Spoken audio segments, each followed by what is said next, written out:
Welcome to Kenton's videos. Enjoy the video. In this video, I will show how to make vegetable soup powder.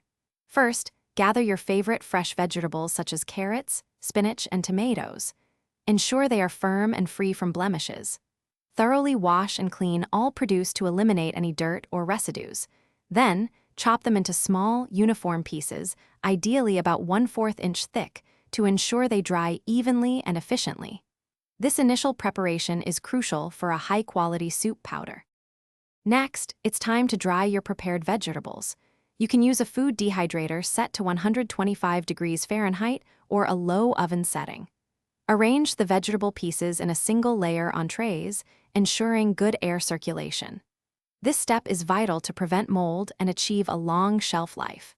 Continue drying for several hours, typically 6 to 12, until they are completely brittle and snap easily. Once your vegetables are thoroughly dried and brittle, it's time to transform them into powder. Carefully transfer the dried pieces to a spice grinder, coffee grinder, or a powerful blender. Grind them in small batches until you achieve a very fine, consistent powder. For an even smoother texture, you can sift the powder through a fine mesh sieve to remove any larger, unground bits, ensuring a uniform soup base.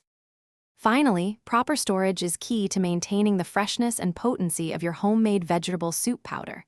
Transfer the powder into an airtight container, such as a glass jar with a tight-fitting lid. Store it in a cool, dark, and dry pantry, away from direct sunlight and moisture. When stored correctly, your delicious and nutritious soup powder can last for 6 to 12 months, ready for quick meals. Thanks for watching. Consider subscribing if we helped you.